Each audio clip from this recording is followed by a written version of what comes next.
Hello and welcome to the presentation by Staffordshire Parish Councils Association on local government reorganisation. Just some housekeeping, if you can please mute your microphones and turn off your video cameras, and that will help preserve bandwidth for everybody else. So we're here to discuss local government reorganisation and devolution in Staffordshire. Just introduce the team with the Parish Councils Association. There is myself, I'm Robert Pritchard, the County Officer. There is the Training Officer, Ian Cruz-Taylor, and Andy Wheeler, the Health and Wellbeing Project Officer. I'll just explain the current structure of local government in Staffordshire.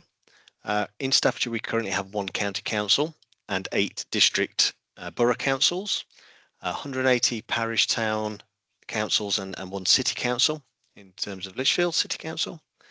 1 unitary council in Stoke-on-Trent, and that is an unparished area. And we don't have any strategic or combined authority covering the county, although some members at a district level were in combined authorities. We call this a 3-tier level of local government. And that's a map of the county. And you can see there you've got the county council covering all of those districts, each individual district's listed, and then Stoke-on-Trent as a unitary authority.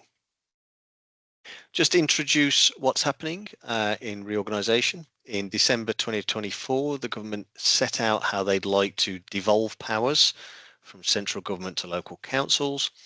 And part of that involves reorganising the way councils work. And the government set out this in the English Devolution White Paper.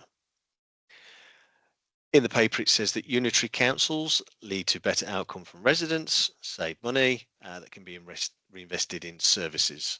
They believe they improve accountability with fewer politicians and focus more on delivery for residents. And that is the position of the government. How do they propose to do this? Well, they will do this in 2 ways. The first part is the creation of a strategic authority.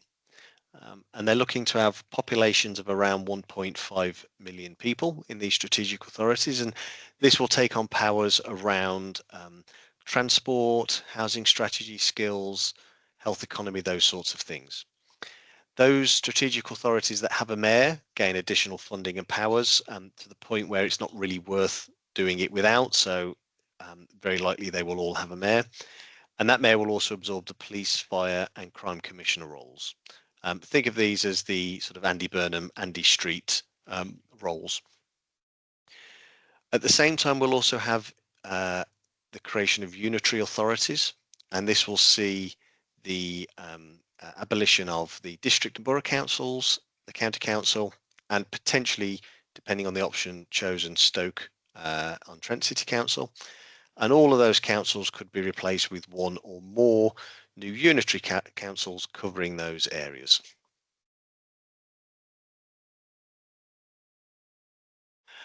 So what are strategic authorities? So Staffordshire, Stoke-on-Trent and potentially another council area, so another county, could come together to form what's called a strategic authority. It's been suggested there'll be no islands, so therefore an adjacent county, for example Shropshire, could join with Staffordshire, so nowhere is left out. Staffordshire and Stoke are asking for a strategic authority on just the existing Staffordshire and Stoke-on-Trent footprint. That is just below the 1.5 million target by the government, but they do believe there is some flexibility. Devolution has widespread support amongst the councils in Staffordshire, and think of the mayor that would be created again as sort of your Andy Street, your Andy Burnham type mayors. At the same time, we also have reorganisation. This does not have widespread support amongst Staffordshire. So there's disagreement amongst all the Staffordshire councils. There's various proposals been published. It's assumed Stoke-on-Trent largely agree with this because they put in the first submissions, and then the rest of Staffordshire was sort of following behind and largely opposed. They don't want to be reorganised. The expectations of what these new unitary councils will look like. So the government set a target of 500,000, but they said there will be exceptions. So we assume there is flexibility to be both bigger and smaller. but they will consider each one on a case-by-case basis. In terms of the various options and proposals that have been published so far, there's a number that have come out. So, in no particular order of these proposals or these initial suggestions, there's a unitary council on the footprint of the existing county council. So that would see the 9 districts and the county council come together to form one new unitary. So that's about 900,000 people. A South Staffordshire unitary, so that would be Tamworth, Lichfield, Stafford, East Staffs, South Staffs, Cannock Chase, forming a South Staffordshire unitary. It's about 650,000 people. And then a North Staffordshire unitary, so that would be Stoke, Staffordshire Moorlands, and Newcastle under Lyme. You could see proposals come out towards the end for a whole Staffordshire county, so that would be both. It's unlikely, but it could be proposed. Other options, Newcastle proposed various options, including an east-west split and a number of other changes. And then there could be other proposals come out as councils develop their final submission. So, for example, being discussed amongst the 6 South Staffordshire councils is actually a submission of 2 councils of 3 as opposed to 1 council of 6. After this goes through, what will we have? Well, we currently have 3 tiers: county council, district, borough, parish, town. We'll end up with strategic authority, unitary, and parish town. To me, that still looks like 3 tiers of local government, but that's what local government in Staffordshire will look like after these changes have taken place. So what happens next? I'll run through the timeline of these changes. So in November, the government announced the white paper, and in December they requested councils who wished to go early. So they wrote to county councils asking who wishes to be in the first tranche of councils being reorganised. A number went forward and now we're going through an accelerated timetable. Staffordshire is not one of those. Councils were then told by March this year they had to submit interim proposals to the government. So what is their initial idea for reorganisation? At some point, we're expecting an English local government bill, English devolution bill. It's overdue. It was supposed to be released earlier in the year. That's then moved to May. We're now in June, and that's still not been released yet. But we're expecting that bill at some point. And then in November, the various councils have to submit their final detailed proposals to the government. From there, in early 26, the ministers will choose the new option, so the successful bid for Staffordshire and every other local authority area going through this. You could potentially have in mid-2026 the last district elections where they're due to happen in Staffordshire. And the development of the new authority will have begun once that final submission is approved. And then assumed could be 2027 or 2028. We're waiting on final confirmation of dates, but you would assume that you may not have district elections. You might be having elections for the new authority, and they're looking in some areas to go live as early as the 1st of April 2028 for these new authorities. Latest indications from the government, so this was a written parliamentary question in early May, but in essence there could be shadow elections to the new councils in May 27, go live on the 1st of April 28. They say they have no plans to postpone elections where they're already scheduled, but they'll work with areas to form the new shadow authorities and put those arrangements in place. And the exact detail and timings of elections will depend on the proposals received. So again, I take that as we're not quite sure yet. We'll let you know when we've chosen the final proposals and nailed down the timelines a little more. So how will the new council be chosen? So this is a question we get asked a lot. So the various councils in Staffordshire will have to start building a case and gathering evidence for their proposal. So you will have lots of councils around Staffordshire doing this work, either working with neighbouring authorities or doing it on their own. These proposals are expected to be fully detailed proposals covering everything the proposed council will do and everything it will look like, and they will then go to the government in November. As part of this, council should be undertaking consultation, and we're actively lobbying the various councils in Staffordshire to ensure that parish councils get a say in what is happening. We are, say, actively seeking sector input, but it's also important to repeat that each council's doing this on their own, as many will have their own proposals, and they will often be in competition with each other. So what one council will want is not what another council will want. So it's important that when responding to the consultation that will be taking place, everybody responds to the consultation that all councils in Staffordshire are carrying out, because you're responding to one, perhaps in your district, responding to that proposal does not mean your views will be taking account in all the other proposals that will be submitted. And regardless of where you live in the county, the submissions put in by the other councils will impact everybody. So while it might be frustrating or time consuming, we'll encourage everybody to take part in all the submissions, consultation options that will be available, and we will circulate those to members as they become available. But for the Highlander fans amongst us, at the end of the day, there can only be one, and only one proposal will be chosen for Staffordshire. So what will be the impact on our sector as a result of this?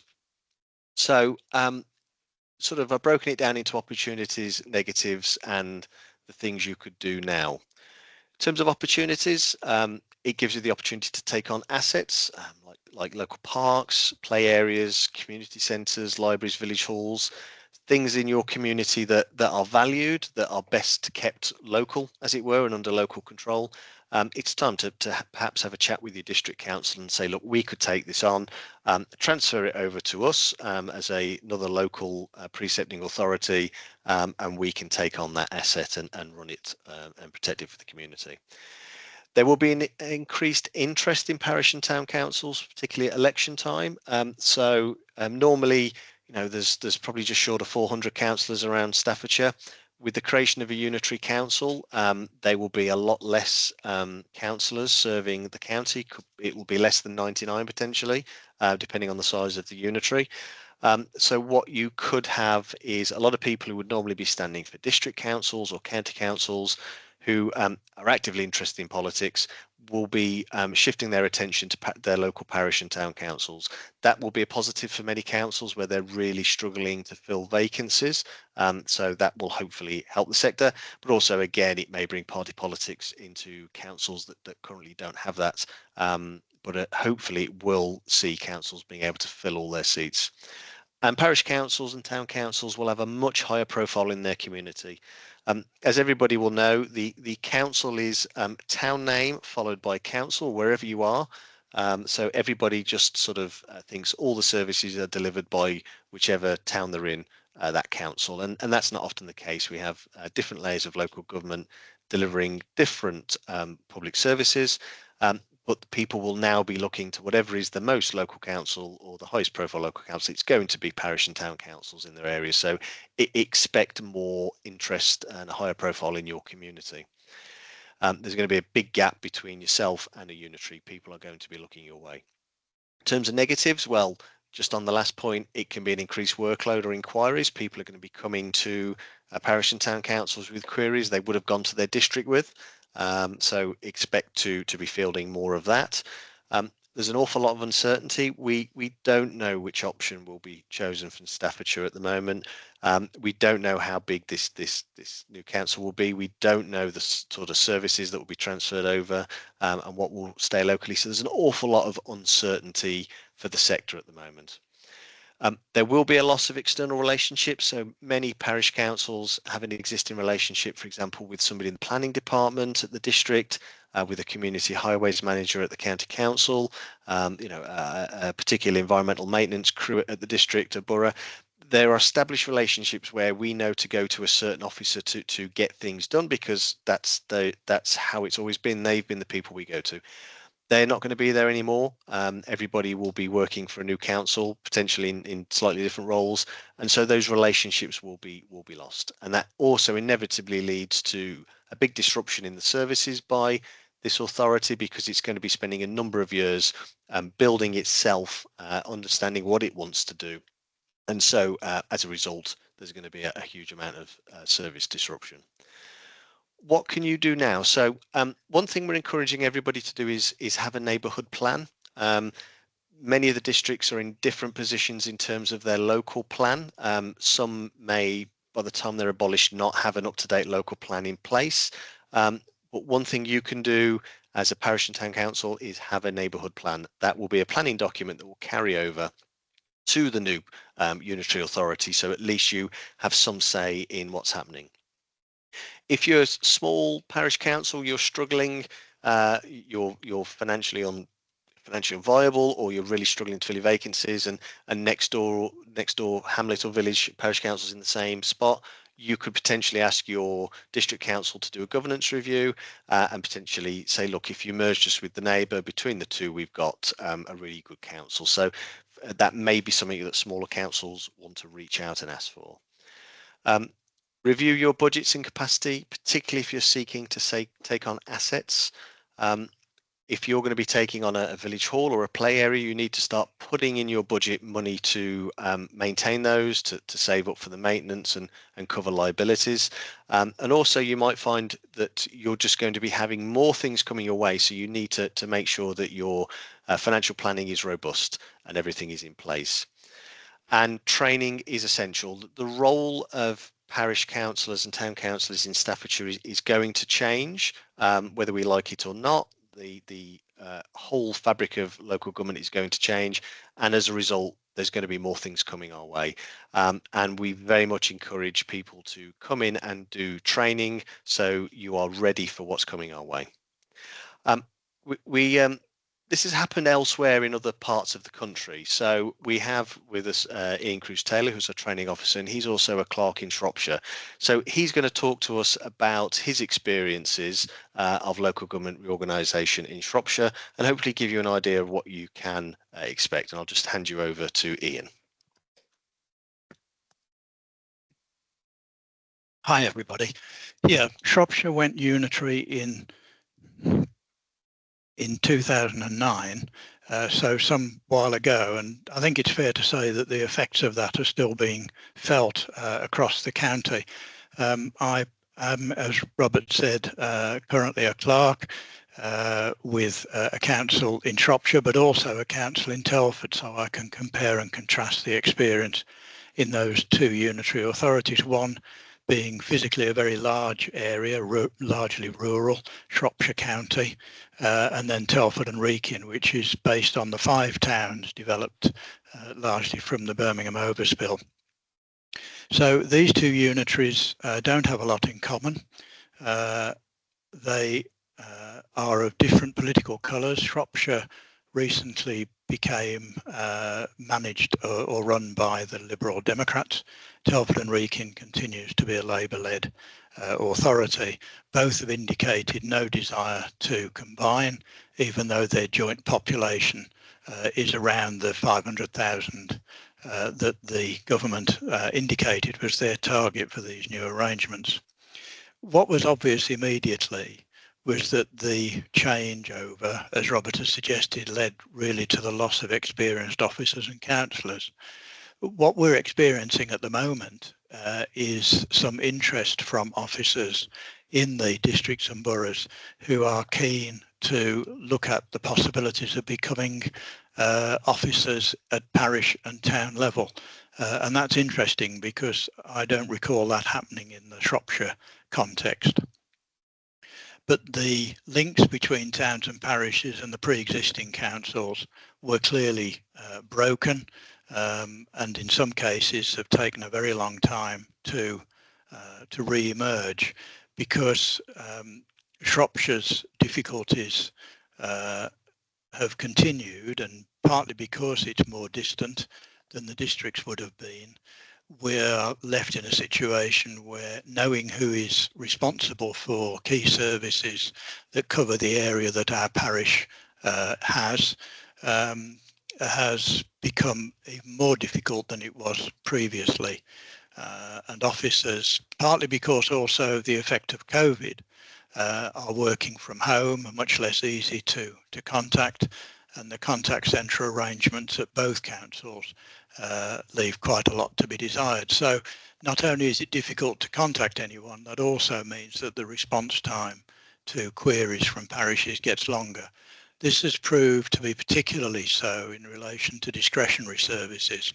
I think it's fair to say that the services that are mandatory on top level authorities have continued, but all of the services have struggled financially, and Shropshire Council has significantly reduced its staffing, and that means that towns and parishes are left frustrated. Many of the queries that you get are about issues that are nothing to do with the parish. And that, I have to say, is a significant feature in Shropshire and in Telford. But getting a response that satisfies both you and the members of the public is something that's proved to be very difficult. So it's something to be worked at, and to try and use whatever networks you've currently got to keep in touch with staff who are currently in the existing authorities, and see if you can find ways of establishing who's taking over their roles before it actually happens, so that those contacts can be maintained. That's about it from the view from elsewhere. I'll hand you back to Robert. Thank you, Ian. That concludes the presentation, and we're happy to take any questions. If people do have questions, feel free to email us on the email address on screen. We'll also continue to run briefings on this issue, and also training on issues that will come up for member councils. We'll look to provide advice and support around asset transfer and governance reviews. Again, please do get in touch. We also have a comprehensive training list on our website, which we encourage everybody to check out. And thank you for attending this presentation.